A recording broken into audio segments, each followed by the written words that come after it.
Premier réseau d'aéroports au monde, Isabelle, ADP en fait a racheté 49% d'un groupe indien, c'est ça? Exactement, ADP vient de racheter pour 1,36 milliard d'euros, 49% justement de ce groupe familial indien GMR Airport.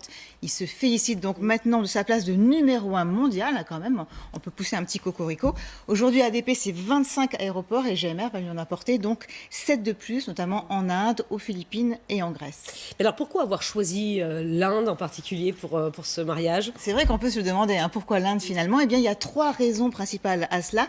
D'abord parce que le marché de l'aérien va carrément y exploser. On attend une hausse de 6,5% par an pour les 20 prochaines années, avec un bon équilibre entre à la fois le marché domestique et le marché international. C'est vraiment énorme. C'est 3 fois plus qu'en France. Ensuite, les aéroports indiens, donc, qui ont accueilli 102 millions de passagers en 2019, on le voit, contre 75 millions pour Charles de Gaulle, sont vraiment en forte progression. Ça continuera. Deuxième raison, ADP a beaucoup à apprendre de ces aéroports parce qu'ils sont, et ça peut nous paraître étrange, ils sont déjà très avancés en termes de neutralité carbone parce qu'ils utilisent énormément d'énergie solaire, notamment de panneaux solaires. Même chose donc pour l'aéroport de Mactan Cebu aux Philippines.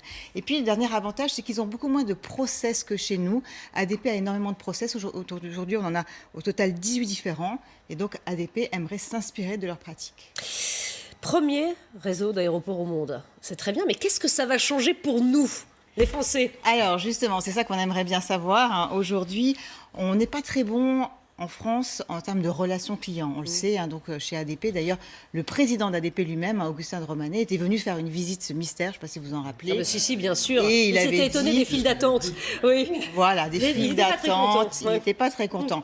Alors, on peut espérer que ça va changer justement avec tout ce que va maintenant apporter notamment cet accord avec ce groupe indien. En tout cas, c'est vrai que pour l'instant, en termes de fréquentation, on n'est pas les premiers. Je ne sais pas si vous savez quel est le premier aéroport aujourd'hui.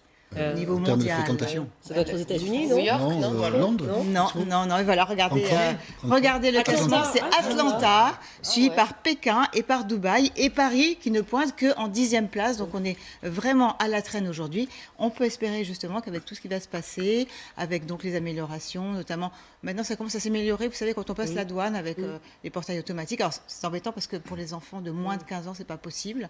Et c'est vrai que là c'est un problème parce que les enfants sont toujours prioritaires, mais pas dans ce cas-là. Bon, bah écoutez, moins de files d'attente. Ça vous inspire peut-être. Ah ouais, tout le monde est arrivé peut-être un jour à l'aéroport, un jour de grand départ, qui sait, et a attendu 4 heures, 5 heures dans l'aéroport pour passer effectivement le contrôle enregistré. Ça peut arriver. Voilà, peut-être qu'il y aura un mieux en tout cas sur cette partie. C'est en tout cas souhaitable et c'est une très bonne nouvelle effectivement pour ce secteur. Donc premier réseau d'aéroports au monde. ADP ce matin, il est